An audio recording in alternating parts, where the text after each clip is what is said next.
আজকের এই ভিডিওটা অতি গুরুত্বপূর্ণ। দেখা মাত্র প্রত্যেকটা বাংলাদেশী নাগরিক এটা ভিডিওটা শেয়ার করে দিবেন, কারণ আমি যে তথ্যগুলো দিচ্ছি। নমস্কার, আমি তরুণ ঘোষ। যুদ্ধ তো শুরু হচ্ছে। ভারতের পাশে কে কে আছে? সারা বিশ্ব। আর ভারতের পাশে রয়েছে সব থেকে পুরনো বন্ধু রাশিয়া এবং ইসরায়েল। এখন এটা ওই পেহেলগাঁও কাণ্ড নিয়ে পাকিস্তান, গুন্ডাসা পাকিস্তান, সে একটা আন্তর্জাতিক তদন্ত চেয়েছিল। সেখানে বলেছিল রাশিয়াও থাকুক। তার উত্তরে রাশিয়া প্রেসিডেন্ট পুতিন যা বলেছেন সেটা আমি তুলে দিচ্ছি। এনডিটিভি দিচ্ছে, Putin's full support to PM Modi as Pak seek Russian role in Pahalgam probe. মানে পেহেলগাঁও প্রবে তদন্তে রাশিয়ার সাহায্য চেয়ে যেটা করেছিলেন, তার উত্তরে রাশিয়ান প্রেসিডেন্ট কি বলেছেন শুনুন।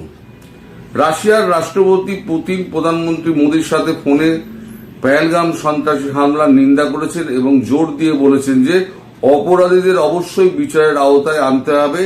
এই হামলায় আন্তর্জাতিক তদন্তের জন্য পাকিস্তানের আহ্বানের পর এই আহ্বান জানানো হয়েছে।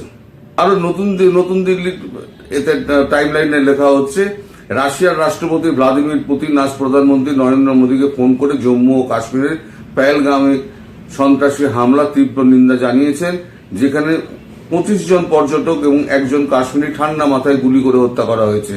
এটি তাৎপর্যপূর্ণ কারণ পাকিস্তানি কর্তৃপক্ষের থেকে সন্ত্রাসী হামলার তদন্তে রাশিয়া এবং চীনের জড়িত থাকার পক্ষে সোচ্চার হওয়ার কিছুক্ষণ পরেই এটি করা হয়। ক্রেমলিন আরও জানিয়েছে যে রাষ্ট্রপতি পুতিন প্রধানমন্ত্রী মোদীর ভারত সফরের আমন্ত্রণ গ্রহণ করেছেন এবং দুই নেতা জোর দিয়ে বলেছেন যে রাশিয়া এবং ভারতের মধ্যে বাইরের প্রভাব দ্বারা প্রভাবিত হয় না এবং গতিশীলভাবে বিকশিত হচ্ছে। যা ছিল,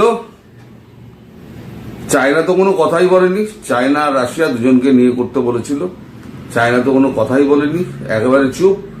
আর রাশিয়া পরিষ্কার বলে দিয়েছে আমি ভারতের সঙ্গে আছি। চীন একে কেউ, পাকিস্তানকে কেউ বিশ্বাস করে না। পৃথিবীর সবাই জানে পাকিস্তান একটি সন্ত্রাসবাদী রাষ্ট্র। এই যে ভারত, আপনারা বলছেন না অ্যাটাক করছে না দীর্ঘদিন ধরে এই যে চলছে, কেন? এর কারণটা আমি আজকে বলছি আপনাদের। আমিও খোঁজখবর নিয়েছি। তার কারণ হচ্ছে গত 10 দিন ধরে গান অ্যান্ড শিল্ড ফ্যাক্টরিতে 24/7 কাজ চালানো হচ্ছে, গোলা বারুদ তৈরি করা হচ্ছে প্রচুর পরিমাণে। কারণ একটা যুদ্ধ শুরু হলে সেখানে কিন্তু মানে গোলাগুলির শেষ থাকে না। একটা কামান রইল, গোলা রইল না, কামানটা তো লোহার দরে বিক্রি হবে। বন্দুক রইল, গুলি রইল না, বন্দুকটা লাঠির মতো ব্যবহার করতে হবে। তার জন্য দরকার প্রচুর গোলা বারুদ। সেই গোলা বারুদ তৈরি করা হচ্ছে। একই সঙ্গে চলছে প্রচুর মেডিসিন তৈরির কাজ, তাঁবু জোগাড় করা, বিদেশি অস্ত্রশস্ত্রগুলো আনা এবং সেগুলোকে সাপ্লাই লাইনে গিয়ে পৌঁছানো। এটা বিরাট কর্মযজ্ঞ। কারণ ভারত যে যুদ্ধটা শুরু করতে যাচ্ছে সেটা হবে দীর্ঘস্থায়ী এবং মানে নির্ণায়ক যুদ্ধ যাকে বলা হয়। কারণ ভারত স্থির করে নিয়েছে এই যুদ্ধে ভারত পাক অকুপায়েড কাশ্মীর ভারত দখল করবেই। এইখানে প্রথম ম্যাপটা আপনারা দেখুন। প্রথম ম্যাপটা আমি যেটা আগের ভিডিওতেও বলেছিলাম, এই দেখুন হলুদ রঙের অংশটা হচ্ছে জম্মু কাশ্মীর, আর সবুজ অংশটা হচ্ছে পাকিস্তান অকুপায়েড কাশ্মীর, আর ডান দিকে হচ্ছে চীন অকুপায়েড JNK। এই পুরোটাই হয়েছে কিন্তু জওহরলাল নেহেরুর আমলে। এই যত জমি দখল হয়েছে না পাকিস্তানের দ্বারা, সব হয়েছে ওই জওহরলাল নেহেরুর আমলে। তো এই যে সবুজ অংশটা বাঁদিকে দেখছেন পিওজেকে, এই ওপরে রয়েছে গিলগিট বালতিস্তান। এটা পাকিস্তানের মধ্যে গিলগিট বালতিস্তান, এটাই স্বাধীন করার জন্য গিলগিট বালতিস্তান লোকেরা ওখানেও ফাইট চালাচ্ছে।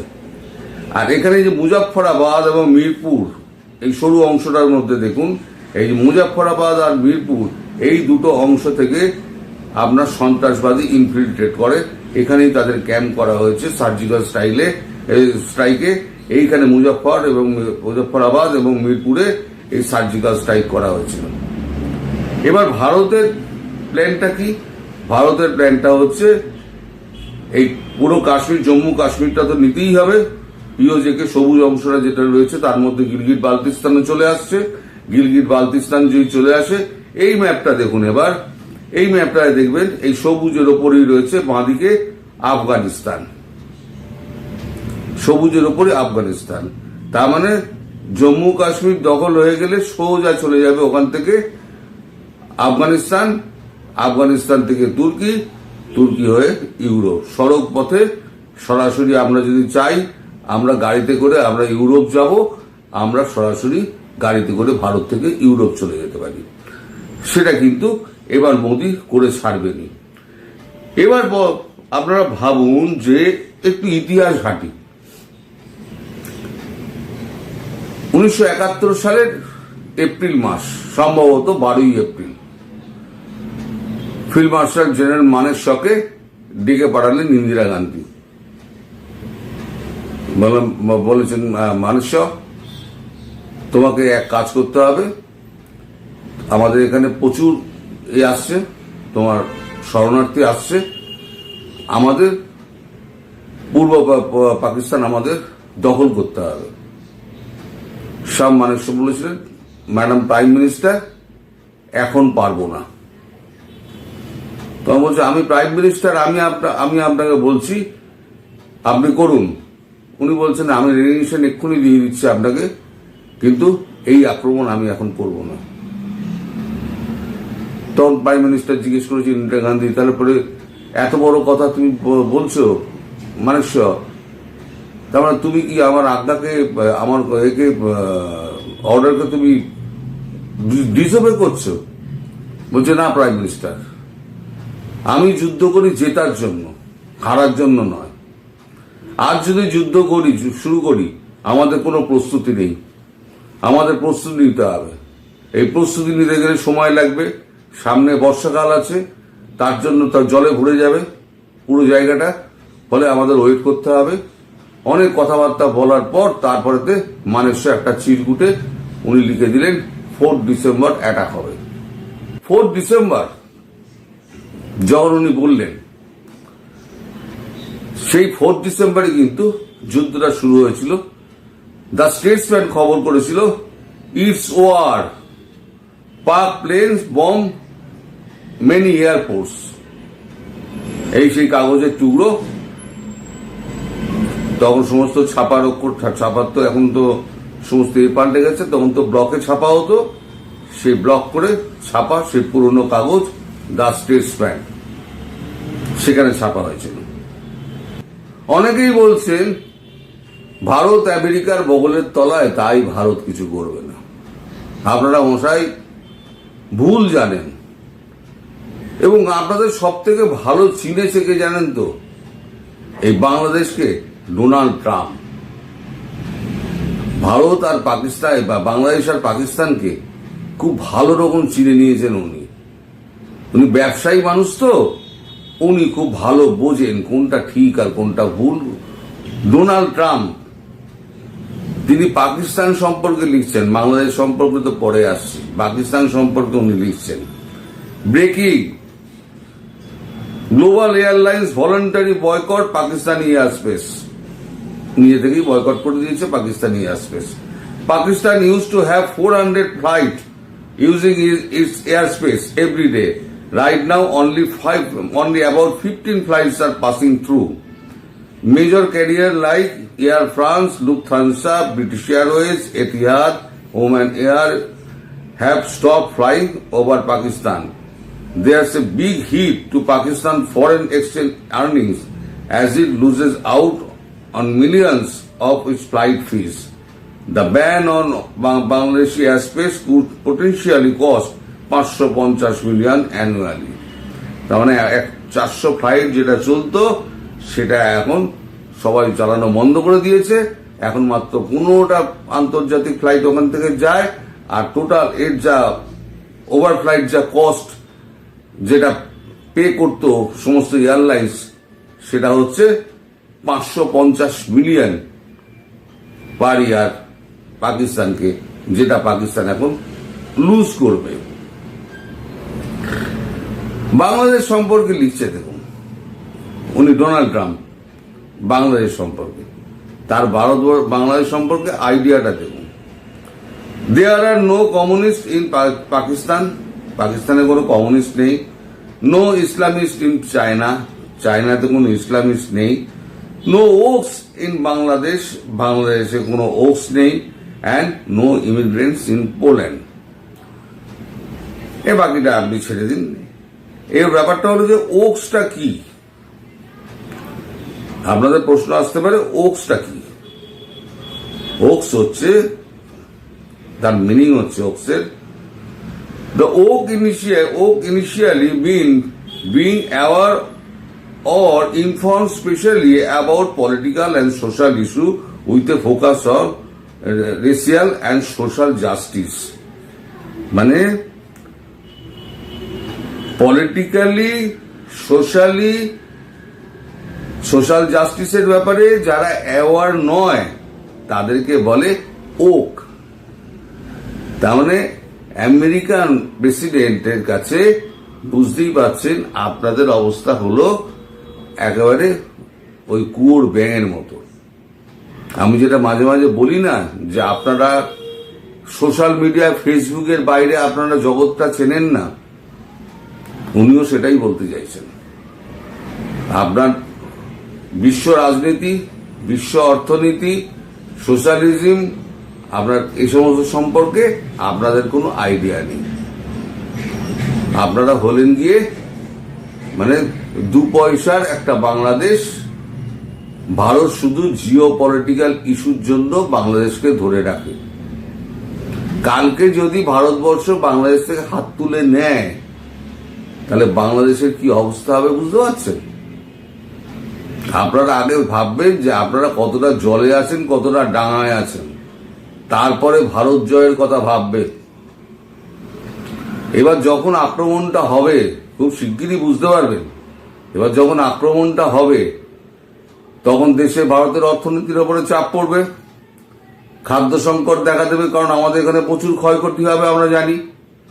প্রচুর অফিস, প্রচুর কারখানাও নষ্ট হবে, প্রচুর চাকরি যাবে, ফলে অর্থনৈতিক একটা ডামাডোল দেখা দেবে, সেটা ভারত জানে। তখন কি হবে, এই যে রেশনিং সিস্টেমে আমাদের যে খাদ্যদ্রব্য যেটা করোনার সময় 80-90 কোটি মানুষকে দেওয়া হয়েছিল, সেই খাদ্যদ্রব্য চাল, ডাল, তেল, নুন, গম, দুধ, চিনি সব আবার নতুন করে সাপ্লাই করতে লেগে যাবে আগামী 2-3 বছরের জন্য। এই যতদিন সাপ্লাই করবে ততদিন পৃথিবীর সমস্ত দেশে সাপ্লাই বন্ধ হয়ে যাবে, ইনক্লুডিং বাংলাদেশ। এবার আপনারা বলুন, যখন এই সাপ্লাই লাইনটা বন্ধ হয়ে যাবে ভারতের থেকে, তখন আপনারা খাবেনটা কি আর পড়বেনটাই বা কি? আর একটা পার্শ্ববর্তী বড় রাষ্ট্র যদি একটা যুদ্ধে জড়িয়ে পড়ে, তার একটা প্রভাব তো আপনার রাষ্ট্রে পড়বে।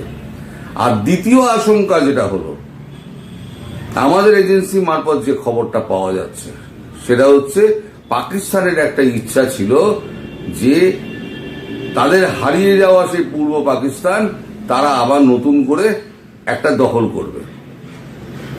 ফিজিক্যালি না হোক, অন্তত তাদের কন্ট্রোলের মধ্যে রেখে দেবে, যেটা তারা করতে শুরু করেছিল। যখন দেখবে সত্যিই পাকিস্তান এবার টুকরো টুকরো হয়ে যাচ্ছে, পাকিস্তান তো টুকরো টুকরো হবে, বালুচিস্তান যাবে, সিন্ধ যাবে, গিলগিট বালতিস্তান যাবে, রইল পড়ে কি পাঞ্জাব আর ইসলামাবাদ, করাচি জ্বলবে। তাহলে পাঞ্জাবটা যদি একেবারে শেষ করে দেয় ভারতবর্ষ, রইল শুধু ইসলামাবাদ, তাহলে পাঞ্জাবের ভগ্নাংশ আর ইসলামাবাদ নিয়ে পাকিস্তান কতটুকু? সবটাই তো হচ্ছে গিয়ে আপনার বালুচিস্তানকে নিয়েই তো হচ্ছে পুরো পাকিস্তানটা, বালুচিস্তান দখল করে এত বড় পাকিস্তান। তাহলে পরে নিজে যখন শেষ হচ্ছে তখন আর একটা দেশকে শেষ করে দিয়ে যায়। পারলে 4টে মিসাইল বাংলাদেশের বুকে মেরে দেবে, এরম আশঙ্কাও করা হচ্ছে। তাহলে আপনারা যে খুব একটা বিপদের বাইরে, এটা ভাবার কোনো রকম কারণ নেই। উপরওয়ালার কাছে প্রার্থনা করুন যেন পাকিস্তান, যারা পিঠে ছুরি মারার জন্য বিখ্যাত, যারা 71 সালে আপনাদের 30 লক্ষ মা বোনেদের মেরেছিল, ধর্ষণ করেছিল, এখন তাদের কোলে যারা বসে এখন যারা ওয়াও ওয়াও করছে, তারা আপনাদের পিঠে ছুরি মারার জন্য বসে আছে। ভগবান না করুন আপনাদের কোনো ক্ষতি হোক। ভারতবর্ষ তো মারবে না, যদি মারে তাহলে পাকিস্তানি মারবে। তার থেকে সাবধানে থাকুন।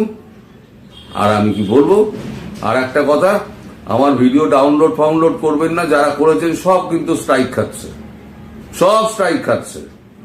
আমার ভিডিও ডাউনলোড করতে গেলেই স্ট্রাইকের মধ্যে পড়ে যাবেন, আর 2টো স্ট্রাইক পড়া মানে আপনার চ্যানেলের বরবাদ হয়ে যাবে।